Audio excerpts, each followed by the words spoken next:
വീടിന് മുന്നിൽ വണ്ടി നിർത്തിയപ്പോഴാണ് അബിക്ക് ശ്വാസം നേരെ വീണത്. അബി വണ്ടിയിൽ നിന്നിറങ്ങി തൻ്റെ ദേഹമൊക്കെയും തൊട്ടു നോക്കുന്നത് കണ്ടതും ദേവു എന്താ എന്ന പോലെ പുരികം ചുളിച്ചു അവനെ നോക്കി.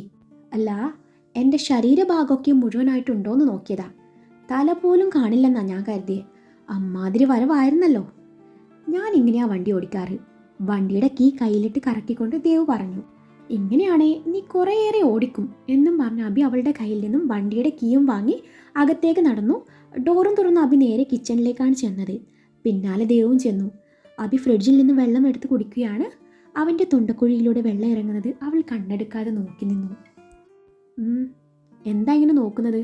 വെള്ളം കൂടി നിർത്തിക്കൊണ്ട് അബി ചോദിച്ചു.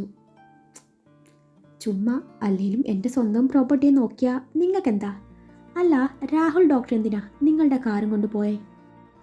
അത് പിന്നെ അബി തപ്പിത്തടഞ്ഞു. അത് പിന്നെ പറ. അത് പിന്നെ ഒന്നുമില്ല. അപ്പോൾ എന്തോ ഉണ്ട്. പെട്ടെന്ന് പറയുന്നതാണ് നല്ലത്. ഇല്ലേലേ ഞാൻ എന്തൊക്കെയോ ചിന്തിച്ചു കൂട്ടും. അത് നിങ്ങൾക്ക് കൂടുതൽ ദോഷേ ചെയ്യുള്ളൂ. ദേവ് വിട്ടില്ല. ദേവുവിൻ്റെ നിർബന്ധത്തിന് വഴങ്ങി ഒടുവിൽ അബിക്ക് ആ സത്യം പറയേണ്ടി വന്നു. അബി അത് പറഞ്ഞു കഴിഞ്ഞ് നാക്ക് വായിലോട്ട് തിരിച്ചിട്ടില്ല. അതിനു മുൻപേ ദേവ് സ്വിച്ചിട്ട പോലെ ചിരിക്കാൻ തുടങ്ങി. അവളുടെ ചിരി അബിക്ക് അത്ര ദഹിച്ചില്ല. അബി പല്ല് ഞെരിച്ചുകൊണ്ട് അവളുടെ ചിരി നോക്കി നിന്നു. ദേവുവിൻ്റെ ചിരി ഒന്നടങ്ങിയപ്പോഴാണ് തന്നെ കലിപ്പിച്ച് നോക്കുന്ന അബി അവൾ കാണുന്നത്. നിങ്ങൾക്ക് അത് തന്നെ വേണം. നല്ല ബെസ്റ്റ് അളിയനെ തന്നെയാണ് നിങ്ങൾക്ക് കിട്ടിയത്. അത്രയും പറഞ്ഞ് ദേവ് പിന്നെയും ചിരിക്കാൻ തുടങ്ങിയതും അബിയുടെ നോട്ടം അവൾക്ക് അത്ര പന്തിയായി തോന്നിയില്ല. ഷർട്ടിൻ്റെ കൈയും മടക്കി തനിക്കരികിലേക്ക് വരുന്നവനെ കണ്ടതും അവൾ പിന്നിലേക്ക് ചുവടുകൾ വെച്ചിരുന്നു. ഇനിയും നിന്നാൽ ശരിയാവില്ല എന്ന് കണ്ട ദേവു പിന്നീട് ഒരൊറ്റ ഓട്ടമായിരുന്നു. അടുക്കളയും കടന്ന് സ്റ്റയറും ഓടിക്കയറുന്നവളുടെ പിന്നാലെ അവനും ഓടി. അവളുടെ പിന്നാലെ ഓടി ക്ഷീണിച്ച അബി പിന്നീട് ഓട്ടം നിർത്തി നടക്കുകയായിരുന്നു. മുറിയിലെത്തിയ അബി ദേവുവിനെ അവിടെ മുഴുവനും അന്വേഷിച്ചു. അവൻ മുറി മുഴുവൻ കണ്ണോടിക്കുന്ന ദേവ് മറഞ്ഞെന്ന് കാണുന്നുണ്ടായിരുന്നു. അവൻ പിന്നീട് കുനിഞ്ഞുകൊണ്ട് കട്ടിലിനടിയിൽ നോക്കുന്നത് കണ്ടപ്പോൾ അവൾക്ക് ചിരി പൊട്ടി. അവൻ വാ പൊത്തിപ്പിടിച്ചു. ചിരി കടിച്ചു പിടിച്ചു നിന്നു. അബി തൻ്റെ പോക്കറ്റിൽ നിന്നും ഫോൺ എടുത്ത് ദേവുവിൻ്റെ നമ്പറിലേക്ക് ഡയൽ ചെയ്തതും ദേവുവിൻ്റെ പോക്കറ്റിൽ കിടക്കുന്ന ഫോൺ റിങ് ചെയ്തു. റിംഗ് ടോൺ കേട്ട് അബി അവളെ കണ്ടുപിടിച്ചു. ഡോറിൻ്റെ പിന്നിൽ നിന്നും അവൻ അവളെ കൈയോടെ പൊക്കി. അവളുടെ ഇടുപ്പിലൂടെ കൈയിട്ട് വിരിഞ്ഞു മുറുക്കി തൻ്റെ നെഞ്ചോട് അടുപ്പിച്ചതും അനുസരണയുള്ള കുഞ്ഞിനെ പോലെ അവൾ അവൻ്റെ കൈക്കുള്ളിൽ ഒതുങ്ങി നിന്നു. അവൾ അവൻ്റെ കണ്ണിലേക്ക് ആഴ്ന്നിറങ്ങിയപ്പോൾ അവൻ തൻ്റെ ചൂണ്ടുവിരലാൽ അവളുടെ നെറ്റിയിൽ നിന്നും താഴേക്ക് ചലിപ്പിച്ചു കൊണ്ടിരുന്നു. അവൻ്റെ വിരൽ സ്പർശമേറ്റതും അവളുടെ കണ്ണുകൾ കൂമ്പി അടഞ്ഞു പോയിരുന്നു. താനിട്ടിരിക്കുന്ന പാൻറ് ഊർന്നു വീണെന്ന് മനസ്സിലാക്കിയപ്പോഴാണ് അവൾ കണ്ണു തുറന്നത്. അവൻ വിരൽ താഴേക്ക് ചലിപ്പിച്ചത് തൻ്റെ പാൻറ്റിൻ്റെ വള്ളിയിൽ പിടിച്ച് വലിക്കാനാണെന്ന് അപ്പോഴാണ് അവൾക്ക് മനസ്സിലായത്. അവൻ്റെ ഷർട്ടും പാൻറ്റും കുത്തിത്തിരികെയാണ് അവൾ അവനെ പിക്ക് ചെയ്യാൻ പോയത്. വെറും ഷർട്ടിൽ മാത്രം നിൽക്കുന്ന അവളെ അവൻ മൊത്തത്തിലൊന്ന് ഒഴിഞ്ഞു നോക്കി. അവൻ്റെ ഷർട്ടായതുകൊണ്ട് അത്യാവശ്യം നഗ്നത മറഞ്ഞിട്ടുണ്ട് എന്ന് മനസ്സിലാക്കിയ ദേവു അവനെ തള്ളി മാറ്റി ഷർട്ടും പിടിച്ച് താഴ്ത്തിക്കൊണ്ട് എന്ത് ചെയ്യണം എന്നറിയാതെ നിന്ന് പരുങ്ങി. ഡോറും അടച്ച് ലോക്ക് ചെയ്ത് തൻ്റെ ഷർട്ടിൻ്റെ ബട്ടൺസ് ഓരോന്നായി അഴിച്ചുകൊണ്ട് അവൻ അവൾക്ക് നേരെ നടന്നു നീങ്ങി. അവൻ്റെ നോട്ടം മുഴുവൻ തൻ്റെ നഗ്നമായ കാലിലേക്കാണെന്ന് മനസ്സിലാക്കിയ ദേവു ഷർട്ട് പിന്നെയും പിടിച്ച് താഴ്ത്തിക്കൊണ്ടേയിരുന്നു. അപ്പോഴേക്കും അവൻ അവളുടെ തൊട്ടരികിലെത്തിയിരുന്നു. അവൻ തൻ്റെ ഷർട്ടും പൂർണ്ണമായി അഴിച്ചു മാറ്റി അവളെ ബെഡിലേക്ക് തള്ളിയിട്ടതും അവൾ ബെഡിലേക്ക് മലർന്നടിച്ചു വീണു. ആ നിമിഷം അവൻ അവളെ മൊത്തത്തിലൊന്ന് ഒഴിഞ്ഞു നോക്കി. വെളുത്തു തൊടുത്ത അവളുടെ തുടയും മുട്ടിൻ്റെ താഴ്ഭാഗവും ഭംഗിയുള്ള കാൽപാദങ്ങളും അവൻ മതിവരാത്ത പോലെ നോക്കി നിന്നു. അവളുടെ കാലിലേക്ക് വല്ലാത്ത ഭാവത്തിൽ നോക്കിക്കൊണ്ട് അവൻ തലവഴി തൻ്റെ ബനിയനെ ഊരി മാറ്റിയിരുന്നു. അവൻ്റെ നോട്ടം കണ്ട് അവൾ ബ്ലാങ്കറ്റ് എടുത്ത് തൻ്റെ കാലുകൾ മറക്കാൻ നോക്കിയെങ്കിലും അതിനു മുൻപേ അവനത് കൈക്കുള്ളിലാക്കിയിരുന്നു. പിന്നീട് അവൾക്ക് ചിന്തിക്കാൻ പോലും അവസരം കൊടുക്കാതെ അവൻ അവളുടെ മേലേക്ക് അമർന്നിരുന്നു. മനുവേട്ടാ, അവൾ വിറയാർന്ന സ്വരത്തിൽ വിളിച്ചു. അവൾ എന്തോ പറയാൻ വന്ന നേരം അവൻ അവളുടെ ചുണ്ടിന് കുറുകെ വിരൽ വെച്ചുകൊണ്ട് തടഞ്ഞതും അവൾ ഒന്നും മിണ്ടാതെ അവൻ്റെ കണ്ണിലേക്ക് നോട്ടം പായിച്ചു. അന്നേരം അവൻ അവളുടെ കീഴ്ച്ചുണ്ട് ഞെരടിക്കൊണ്ട് പുരികം പൊക്കിയതും ഒന്നുമില്ലെന്ന പോലെ അവൾ തലയനക്കി. അവളുടെ അതരങ്ങളിൽ മുത്തിക്കൊണ്ടവൻ തൻ്റെ ചുണ്ടുകൾ താഴേക്ക് പതിപ്പിച്ചു. അവളുടെ തൊണ്ടക്കുഴിയിൽ അവനൊന്ന് അമർത്തി മുത്തിയതും അവളൊന്ന് ഉയർന്നു പൊങ്ങി. അവിടുന്ന് അവൻ്റെ ചുണ്ടുകൾ പിന്നെയും താഴേക്ക് ഒഴുകി നടന്നു. അവളുടെ കഴുത്തിൽ അവൻ്റെ ചുണ്ടുകൾ ഇടതടവില്ലാതെ അമർന്നുകൊണ്ടിരുന്നു. അവൻ തൻ്റെ ചുണ്ടിനാലും നാവിനാലും അവളുടെ കഴുത്തിൽ മാന്ത്രികത തീർത്തപ്പോൾ അവൾ അവൻ്റെ കീഴിലായി കിടന്ന് പുളഞ്ഞുകൊണ്ടിരുന്നു. അവളുടെ ഷർട്ടിൻ്റെ ബട്ടൺസ് ഓരോന്നായി അവൻ അഴിച്ചെടുക്കാൻ തുടങ്ങി. അതിനിടയിൽ അവൻ്റെ കയ്യിൽ അവളുടെ പിടി വീണു. അവൻ സംശയത്താൽ അവളൊന്ന് നോക്കി. മനുവേട്ട പ്ലീസ്, വേണ്ട, എനിക്കൊന്ന് ഫ്രഷ് ആവണം. ഒരു 15 മിനിറ്റ്, ഞാനിപ്പോൾ വരാം, അവൾ പറഞ്ഞു. എന്തിനാ അവൻ ചോദിച്ചു. പ്ലീസ് നിങ്ങൾ ആ ബാൽക്കണിയിൽ ചെന്നിരിക്കെ, ഞാനിപ്പോൾ വരാനേ. ഉറപ്പാണല്ലോ, ഇനി പറ്റിക്കരുത്. അവളൊന്ന് മൂളി. എന്തോന്ന് പറ്റിക്കൂന്നോ അവൻ വീണ്ടും ചോദിച്ചു. അല്ലെന്ന്, ഉറപ്പായിട്ടും വരുമെന്ന് പറഞ്ഞതാ. എന്നാ നിനക്ക് കൊള്ളാം എന്നും പറഞ്ഞവൻ അവളിൽ നിന്ന് അകന്ന് മാറി ബാൽക്കണിയിലേക്കുള്ള ഗ്ലാസ് ഡോറിന്റെ കർട്ടൻ മാറ്റി ഡോറും തുറന്ന് പുറത്തേക്ക് നടന്നു. പാൻറ് മാത്രം ധരിച്ചുകൊണ്ട് ജിം ബോഡിയും തുറന്നിട്ടുകൊണ്ട് പുറത്തേക്ക് നടക്കുന്നവനെ അവളൊന്ന് നോക്കി നിന്നു. അവൻ പോയെന്ന് ഉറപ്പ് വരുത്തി അവൾ വാഷ്റൂമിലേക്ക് ഓടി. ബാൽക്കണിയിൽ ഒരു ഭാഗത്ത് സെറ്റ് ചെയ്തിട്ടുള്ള ബീൻ ബാഗിൽ കണ്ണടച്ച് കിടക്കുകയായിരുന്നു അബി. തൻ്റെ കണ്ണിന് മീതെ ആരോ ഊതുന്നത് പോലെ ഫീൽ ചെയ്തതും അവൻ്റെ ചുണ്ടിൻ്റെ കോണിൽ ഒരു പുഞ്ചിരി വിരിഞ്ഞു. അവൻ കണ്ണ് തുറന്നു നോക്കിയത് നൂഡിൽ സ്ട്രാപ്പ് ബ്ലൗസും chiffon material of white transparent sari ഉടുത്ത് നിൽക്കുന്നവളെ കണ്ട് അവൻ മൊത്തത്തിലൊന്ന് ഒഴിഞ്ഞു നോക്കി. കണ്ണാടി ചില്ല് പോലെയുള്ള സാരിയിൽ അവളുടെ ശരീരഭാഗങ്ങൾ എടുത്ത് കാണിക്കുന്നുണ്ട്. അവൻ്റെ കണ്ണുകൾ വിടർന്നു. അവളെ തൻ്റെ നെഞ്ചിലേക്ക് അവൻ വലിച്ചിട്ടതും അവൻ്റെ നഗ്നമായ നെഞ്ചിൽ അവളുടെ മാറിടം വന്ന് പതിച്ചു. ഇരുവർക്കും അതൊരുപോലെ ഫീൽ ചെയ്തിരുന്നു. അവൻ അവളുടെ ഇടുപ്പിലൂടെ കൈയിട്ട് വിരിഞ്ഞു മുറുക്കി ഒന്നുകൂടി തൻ്റെ നെഞ്ചോടടുപ്പിച്ചു. സാരി എടുക്കാൻ പോയതാ?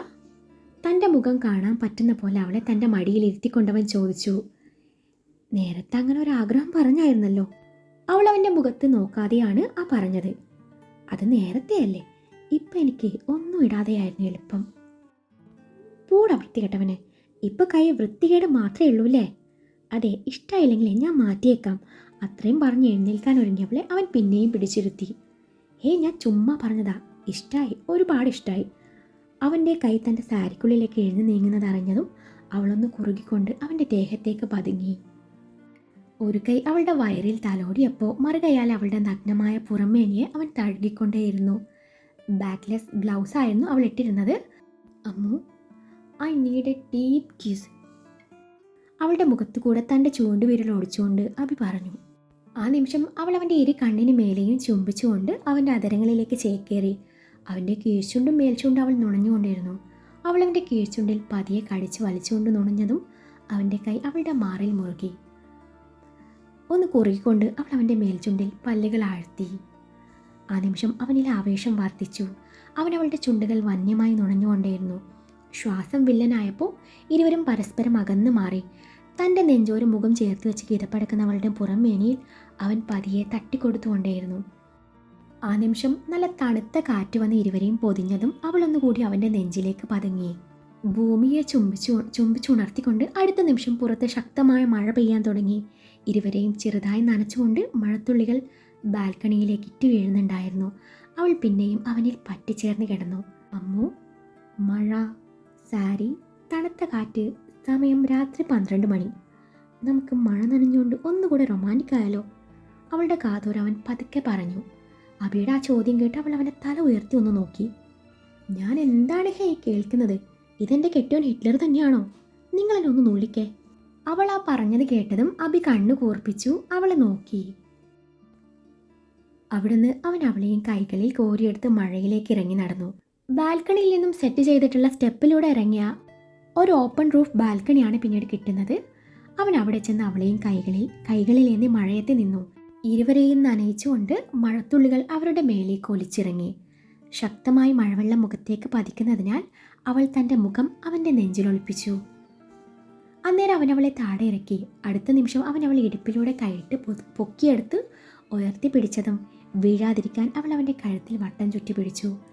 നനഞ്ഞ സാരിയിൽ കൂടി പുറത്തേക്ക് ദൃശ്യമായ അവളുടെ പൊക്കിൽ ചുരുക്കി മേലെ അവൻ അമർത്തി ചുംബിച്ചതും അവൾ അവൻ്റെ മുടിയിലേക്ക് മുഖം പൊഴുത്തി. അവൻ അവളെ പതിയെ താഴെ ഇറക്കി. അവൻ്റെ കണ്ണുകൾ അവളിലൂടെ ഒഴുകി നടക്കുന്നുണ്ട്. നനഞ്ഞൊട്ടി നിൽക്കുന്നതിനാൽ സാരി അവളുടെ ശരീരത്തിൽ പറ്റിച്ചേർന്ന് കിടന്ന് അവളുടെ മേനിയുടെ ഭംഗി എടുത്ത് കാട്ടുന്നുണ്ട്. അവൻ്റെ നോട്ടം താങ്ങാനാവാതെ അവൾ നാണത്തോടെ മുഖം തിരിഞ്ഞു നിന്നതും അവളുടെ സാരിക്കുള്ളിലേക്ക് കൈകടത്തി അവളെ അവൻ തൻ്റെ നെഞ്ചിലേക്ക് അടുപ്പിച്ചു. തൻ്റെ വയറിൽ അമർന്ന അവൻ്റെ കൈക്ക് മേലെ അവൾ തൻ്റെ കൈ ചേർത്തി വെച്ചതും അവളുടെ കാതിലും തോളിലും കവിളിലും അവൻ തൻ്റെ മുഖമുരസിക്കൊണ്ടേയിരുന്നു. അവളെ തനിക്ക് അഭിമുഖമായി നിർത്തി അവൻ അവളുടെ ഇരു കൈയിലും തൻ്റെ കൈ കോർത്തു വെച്ച് അവളോട് ചേർന്ന് നിന്നു. അവളുടെ മുഖത്തേക്ക് ദൃഷ്ടി പതിപ്പിച്ചു. അവളുടെ കണ്ണുകളും അവനിൽ മാത്രമായിരുന്നു. മഴവെള്ളം ശക്തമായി മുഖത്തേക്ക് പതിക്കുന്നതിനാൽ അവളുടെ കണ്ണുകൾ ഇടയ്ക്കിടെ അടഞ്ഞു പോകുന്നുണ്ട്. അവൻ്റെ അതരങ്ങൾ തൻ്റെ അതരങ്ങളെ ലക്ഷ്യം വെച്ച് അടുത്തു വരുന്നത് കണ്ടതും അവൾ അവൻ്റെ പിടിയിൽ നിന്നും കുതറി മാറി ഓടാനൊരുങ്ങി. ആ നിമിഷം അവളുടെ സാരി തലപ്പിൽ അവൻ്റെ പിടി വീണിരുന്നു. നോളി സ്ട്രാപ്പ് ബ്ലൗസ് ആയതിനാൽ ജസ്റ്റ് ഒന്ന് സ്റ്റിക്ക് ചെയ്ത് വെച്ചതായിരുന്നു. അവൻ്റെ പിടിയിൽ അത് ഊരിപ്പോന്നിരുന്നു. ആ നിമിഷം സാരി തലപ്പ് പിടിച്ചുകൊണ്ട് അവളൊന്ന് തിരിഞ്ഞു നോക്കിയതും അടുത്ത നിമിഷം അവൻ സാരി മുഴുവനായും അവളിൽ നിന്നും വേർപെടുത്തിയിരുന്നു. കണ്ണുകളിൽ പ്രണയം നിറച്ച് വല്ലാത്ത ഭാവത്തിൽ തൻ്റെ അരികിലേക്ക് വരുന്നവനെ കണ്ടതും അവൾ നാണത്തോടെ തിരിഞ്ഞു നിന്നു. പുറംതിരിഞ്ഞു നിൽക്കുന്നവളുടെ മുടി വകഞ്ഞു മാറ്റി അവളുടെ നഗ്നമായ പിൻകഴുത്തിലും തോളിലും പറ്റിപ്പിടിച്ച വെള്ളത്തുള്ളികളെ അവൻ ഭ്രാന്തമായ ആവേശത്തോടെ നുണഞ്ഞെടുക്കുമ്പോൾ അവൻ്റെ കൈവിരലുകൾ അവളുടെ ഇരുമാറിലും അമർന്നു. അവളുടെ തൊണ്ടക്കുഴിയിലേക്ക് അമർത്തി ചുംബിക്കുമ്പോൾ അവൾ വില്ല് പോലെ പുറകിലോട്ട് വളഞ്ഞു പോയിരുന്നു. ആ നിമിഷം അവൾ പുറകിലോട്ട് വീഴാനാഞ്ഞതും അവളുടെ പുറം കഴുത്തിൽ അവൻ തൻ്റെ കൈകൾ ചേർത്ത് വെച്ച് അവളെ താങ്ങി നിർത്തി. അവൻ്റെ ചുണ്ടുകൾ അവളുടെ കഴുത്തിലും മാറിടുക്കിലും ഇടതടവില്ലാതെ അമർന്നുകൊണ്ടിരുന്നു. ആ നിമിഷം അവളുടെ കണ്ണുകൾ താനെ അടഞ്ഞു പോവുകയായിരുന്നു. അവൻ്റെ ചുണ്ടുകൾ അവിടെ നിന്ന് താഴേക്കൊഴുകി അവളുടെ വയറിലെത്തി നിന്നു. അവളുടെ നാഭിച്ചുഴിക്ക് ചുറ്റും നാവുകൊണ്ട് കളം വരച്ചു. തൻ്റെ നാവ് അവിടം ആഴ്ത്തിയതും അവൾ അവനെ ഒന്നുകൂടെ തന്നിലേക്ക് അണച്ചു പിടിച്ചു. അവളുടെ നാഭിച്ചുഴിയിൽ അമർത്തി മുത്തുമ്പോൾ അവളുടെ കൈവിരലുകൾ അവൻ്റെ മുടിയിലേക്ക് നൂണ്ടു കയറി. ശേഷം അവൻ എഴുന്നേറ്റ് നിന്നുകൊണ്ട് നാണത്താൽ പൂത്തുലഞ്ഞു നിൽക്കുന്ന പെണ്ണിൻ്റെ കണ്ണിലേക്ക് നോക്കി. അവൻ്റെ കണ്ണുകളിലെ പ്രണയഭാവം താങ്ങാനാവാതെ അവൾ അവനെ വിരിഞ്ഞു മുറുക്കി. അവനും അവളെ ആഞ്ഞു പൊലുക്കി. കോരിച്ചൊരിയുന്ന ആ മഴയത്ത് പരസ്പരം ഇറുകെ പുണർന്നു നിൽക്കുമ്പോൾ ഇരുവരുടെയും ശരീരം ചൂട് പിടിച്ചിരുന്നു. നൂല് പോലുള്ള വള്ളിയാൽ കെട്ടിവച്ചിരുന്ന അവളുടെ ബ്ലൗസിൻ്റെ പുറം ഭാഗത്തെ കെട്ടഴിച്ചു. ബ്ലൗസ് അവളുടെ തോളിൽ നിന്നും അടർത്തി മാറ്റാനൊരുങ്ങവേ അവൾ അവനെ തള്ളി മാറ്റി അവനിൽ നിന്നും അടർന്നു മാറി. ഇത് നമ്മുടെ ബെഡ്റൂം അല്ല. ഇരു കയ്യാലെ ബ്ലൗസ് കൂട്ടിപ്പിടിച്ചുകൊണ്ടാണ് അവളത് പറഞ്ഞത്. ഞാൻ പോവാ, ഇനിയും മഴ കൊണ്ടാലേ ശരിയാവില്ല. അത്രയും പറഞ്ഞ് സ്റ്റെപ്പ് ഓടിക്കയറുന്നവളെ ചെറുചിരിയാലെ അവനൊന്ന് നോക്കി നിന്നു. അതെ ജോൺ എബ്രഹാം, ബോഡി ഷോയിൽ നടത്തി ഇനിയും മഴയത്ത് നിൽക്കാനാ താങ്കളുടെ ഉദ്ദേശം? ഇരു കൈയും നീട്ടി മഴയെ വരവേൽക്കുന്ന അഭിയെ നോക്കിക്കൊണ്ട് ദേവ് മുറിയിലെ ബാൽക്കണിയിൽ നിന്നും വിളിച്ചു പറഞ്ഞു. അവളുടെ ശബ്ദം കേട്ട് തൻ്റെ മുഖം അമർത്തി തുടച്ചുകൊണ്ട് അവനൊന്ന് തിരിഞ്ഞു നോക്കി. അന്നേരം അവൾ തൻ്റെ നനഞ്ഞ മുടി ഉണക്കുകയായിരുന്നു. പെട്ടെന്ന് കയറുക, ഇല്ലല്ലേ ഞാൻ ഉറങ്ങും. ഉറങ്ങിക്കഴിഞ്ഞാൽ പിന്നെ എൻ്റെ അവിടെയും ഇവിടെയും തൊടാൻ വന്നാലേ എൻ്റെ വിധം മാറുവേ. അവളുടെ പറച്ചിൽ കേട്ട് അവൻ മഴയത്ത് നിന്നും ഇറങ്ങി മുന്നോട്ട് നടന്നു. നനഞ്ഞ വസ്ത്രം മാറി ഒരു മിനി ഫ്രോക്കും ധരിച്ചുകൊണ്ട് തല തുടക്കുന്നവളുടെ അരികിൽ അവൻ വന്ന് നിന്നതും അവൻ അവളുടെ തല തുടച്ചു കൊടുക്കാൻ തുടങ്ങി. അവൻ്റെ കണ്ണുകൾ അവളിൽ മാത്രമാണ്. അവളിൽ അലിഞ്ഞു ചേരാൻ വേണ്ടി അവൻ്റെ ഉള്ളം തുടികൊട്ടി. അവൾ തല തുടച്ചു കൊടുക്കാൻ നേരം അവൻ തൻ്റെ നനഞ്ഞ വസ്ത്രം മാറുന്നത് കണ്ടതും അവൾ കാണാത്ത പോലെ നടിച്ചു. എത്ര നോക്കണ്ടെന്ന് കരുതിയാലും അറിയാതെ കറക്റ്റായി നോട്ടം അങ്ങോട്ടെത്തും. ഒടുവിൽ വീണ്ടും നോട്ടം അങ്ങോട്ടെത്തിയപ്പോൾ അവൾ കണ്ണു പൊത്തിക്കൊണ്ട് മുഖം തിരിഞ്ഞിരുന്നു. നീ കാണാത്തതൊന്നുമല്ലല്ലോ എന്നും പറഞ്ഞുകൊണ്ട് അവളുടെ കയ്യിൽ നിന്നും ടവൽ വാങ്ങി അത് ഉടുത്ത് അവളെയും കൈകളിൽ കോരിയെടുത്ത് ബെഡ്റൂമിലേക്ക് നടക്കുമ്പോൾ അവൾ അവനെ കണ്ണുമച്ചിമാതെ നോക്കി. വീണ്ടും ഒരു പ്രണയ വീഴ്ചയ്ക്ക് അവിടം തുടക്കം കുറിച്ചുകൊണ്ട് അവൻ അവളിലേക്ക് കാട്ടുവള്ളി പോലെ പടർന്നു കയറി. ഇരു ശരീരവും ഒന്നായ വേളയിൽ ആ മുറിയിലാകെ അവളുടെ കുറുകലും ഞരക്കവും ശീൽക്കാരങ്ങളും ഉയർന്നു വന്നു. അപ്പോഴും പുറത്ത് നിർത്താതെ മഴ പെയ്യുന്നുണ്ടായിരുന്നു. രാഹുൽ തിരികെ വീട്ടിലെത്തിയപ്പോഴേക്കും മുറിയിലെ സെറ്റിയിലിരുന്ന് ഉറങ്ങുന്ന അനുവിനെയാണ് കാണുന്നത്. അവളുടെ മുഖത്തെ ക്ഷീണവും അവശതയും കണ്ടപ്പോൾ അവൻ അവളെ വിളിച്ചു നിർത്താനും തോന്നിയില്ല. അവളെ കൈകളിൽ കോരിയെടുത്ത് ബെഡിൽ കിടത്തി. സ്ഥാനം മാറിക്കിടക്കുന്ന അവളുടെ ചുരിദാറിൻ്റെ ടോപ്പ് നേരാക്കി കൊടുത്തു. അവൾ കിടന്ന ഭാഗത്തേക്ക് ഏന്തി വലിഞ്ഞ് ലൈറ്റ് ഓഫ് ചെയ്യാൻ നേരാണ് അവൾ അവൻ്റെ കഴുത്തിലൂടെ കൈയിട്ട് അവൻ്റെ മുഖം തൻ്റെ മാറോട് അടുപ്പിക്കുന്നത്. ചോട്ടോസ് വിഷമിക്കല്ലോ, അനുചേച്ചി മോളെ വിട്ട് എങ്ങോട്ടും പോവില്ല. ചേച്ചി മോളുടെ കൂടെ തന്നെയുണ്ട്, ഉറങ്ങിക്കോ ഉറങ്ങിക്കോ. അവൻ്റെ മുഖം ഒന്നുകൂടി മാറോട് അടുപ്പിച്ചുകൊണ്ടാണ് അവൾ ഓരോന്നും പറയുന്നത്. കാര്യം മനസ്സിലായ രാഹുൽ മനസ്സില്ലാ മനസ്സോട് അവളിൽ നിന്നും അടർന്നു മാറാൻ ഒരുങ്ങിയെങ്കിലും ഉടുമ്പ് പിടിച്ച പോലെ അവൾ പിടിച്ചിട്ടുണ്ട്. ഇനിയിപ്പോൾ രാവിലെ കുറ്റം മുഴുവൻ തനിക്കായിരിക്കുമല്ലോ ഈശ്വര എന്നും മനസ്സിൽ പറഞ്ഞുകൊണ്ട് അവൻ പിന്നെയും അകന്ന് മാറാൻ ഒരുങ്ങി. എന്നിട്ടും അവൾ പിടിവിടുന്ന മട്ടില്ല എന്ന് കരുതി അവൻ വരുന്നിടത്ത് വെച്ച് കാണാം എന്ന് കരുതി തിരികെ അവളെയും പുണർന്നു. അവളിലെ ഗന്ധം അവനുള്ളിലേക്ക് ആവാഹിച്ചു. അവളുടെ കഴുത്തിടുക്കിലാണ് അവൻ്റെ മുഖം അമർന്നിട്ടുള്ളത്. അവൻ്റെ ചുണ്ടുകൾ അവളുടെ കഴുത്തിന് തൊട്ടില്ല എന്ന മട്ടിലാണുള്ളത്. ഇത്രയൊക്കെ ആയ സ്ഥിതിക്ക് ഒരു ഉമ്മ കൊടുക്കുന്നതിൽ തെറ്റൊന്നുമില്ല എന്ന് മനസ്സിൽ പറഞ്ഞുകൊണ്ടവൻ അവിടം ചുണ്ട് പതിപ്പിച്ചു. ശേഷം അനങ്ങാതെ കിടന്നതും എപ്പോഴവനും ഉറക്കത്തിലേക്ക് വഴുതി വീഴുകയായിരുന്നു. പിറ്റേന്ന് രാവിലെ തൻ്റെ കഴുത്തിൽ മുള്ളു പോലെ കുത്തിയിറങ്ങുന്നത് പോലെ തോന്നിയപ്പോഴാണ് അനു കണ്ണു തുറന്നത്. കഴുത്തിൽ അനുഭവപ്പെടുന്ന ചെറുനോവിന് പുറമെ ചെറിയ ഭാരവും ചുടുനിശ്വാസവും കഴുത്തിൽ വന്ന് പതിക്കുന്നുണ്ട്. അവൾ തൻ്റെ കഴുത്തിൻ്റെ ഭാഗത്തേക്ക് തലചരിച്ച് നോക്കിയതും തൻ്റെ മാറോട് ചേർന്നുറങ്ങുന്ന രാഹുലിനെയാണ് കാണുന്നത്. ആ കാഴ്ച അവളിൽ ഞെട്ടലും വിറയലും ഉളവാക്കി. വെപ്രാളവും പരവേശവും കൊണ്ടാവാം അവൾ ചാടി എഴുന്നേറ്റതും ബെഡിൻ്റെ ഓരം ചേർന്ന് കിടന്ന രാഹുൽ കട്ടിലിൽ നിന്നും താഴേക്ക് വീണു. അവൻ്റെ വീഴ്ച കൂടി കണ്ടതും അവൾ ശരിക്കും പതറിയിരുന്നു. അവൾ ബെഡിൽ നിന്ന് താഴെ ഇറങ്ങി അവൻ്റെ അരികിൽ കുനിഞ്ഞിരുന്നു. അവനെ പിടിച്ചെഴുന്നേൽപ്പിച്ചു. തന്നെ തുറച്ചു നോക്കുന്ന രാഹുലിനെ കണ്ടതും അവളുടെ മുഖത്ത് ഭയവും വെപ്രാളവും നിറഞ്ഞു.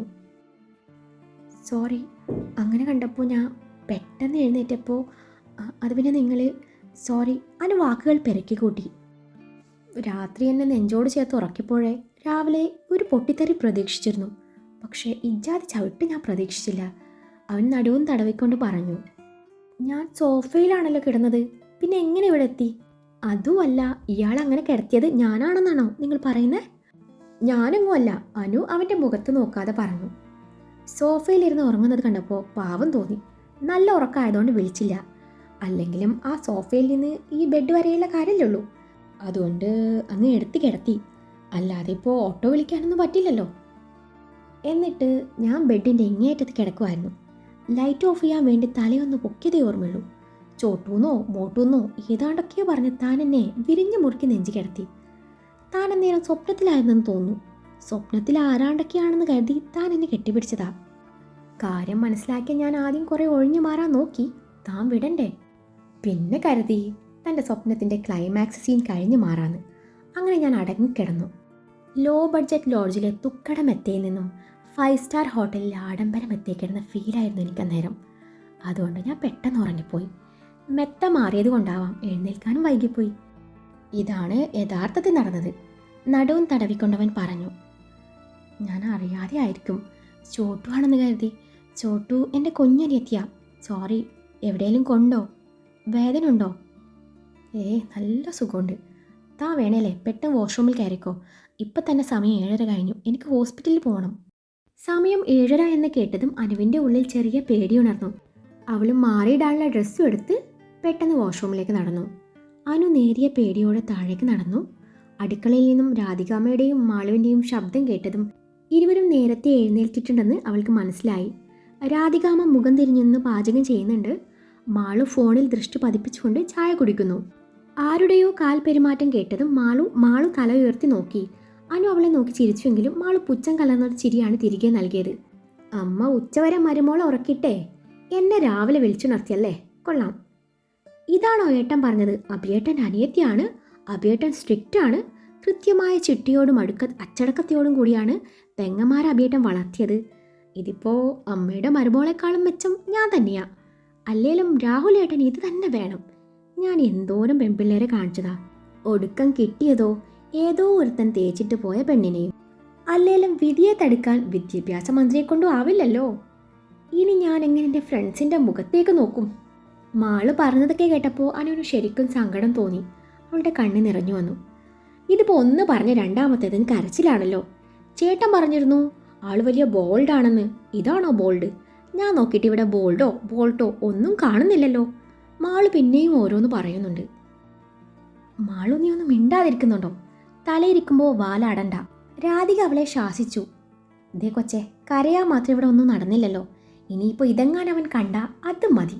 അമ്മയും പെങ്ങളും കൂടി ഭാര്യയെ കരയിപ്പിച്ചു എന്നും പറഞ്ഞ് ഞങ്ങളെ മെക്കിട്ട് കയറാൻ. ഇതേ ചായ അവിടെ ഉണ്ട്, ശീലമുണ്ടെങ്കിൽ കുടിക്കാം. പിന്നെ രാഹുലിന് പുറത്തു നിന്നുള്ള ഭക്ഷണം കഴിച്ചുള്ള ശീലമൊന്നുമില്ല. 3 നേരവും വായക്ക് രുചിയായി വല്ലതും ഉണ്ടാക്കി കൊടുത്താലേ അവൻ കഴിക്കുള്ളൂ. ഉച്ചഭക്ഷണം രാവിലെ അവൻ പോകുമ്പോൾ തന്നെ കൊടുത്തു വിടും. അതിരാവിലെ എഴുന്നേറ്റ് അരി കഴുകി വെച്ചാലേ ഈ നേരമാകുമ്പോൾ ചോറ് വേവുള്ളൂ. ഞാൻ പറഞ്ഞത് എന്താണെന്ന് വെച്ചാൽ നാളെ മുതൽ കൊച്ചു എന്നെ അടുക്കളയെ സഹായിക്കണം. അതിന് ഇതുപോലെ 8 മണിക്ക് എഴുന്നേറ്റിലൊന്നും നടക്കില്ല. രാവിലത്തെ ജോലിയൊക്കെ കഴിഞ്ഞ് കോളേജിൽ പോയിക്കോളൂ. വൈകുന്നേരം വന്നിട്ട് ക്ലീനിങ് പരിപാടി ചെയ്താൽ മതി. പിന്നെ രാഹുലിന് അവൻ്റെ ഡ്രസ്സൊന്നും വാഷിംഗ് മെഷീനിൽ കഴുകുന്നത് ഇഷ്ടമല്ല. ഓരോന്നും വെവ്വേറെ കൈകൊണ്ട് തന്നെ അലക്കിയെടുക്കണം. ഇനി മുതൽ ആ ജോലിയും കൂടി കൊച്ചിൻ്റെയാണ്. അല്ല, കൊച്ചിന് അടുക്കള പണി വല്ലതും അറിയോ?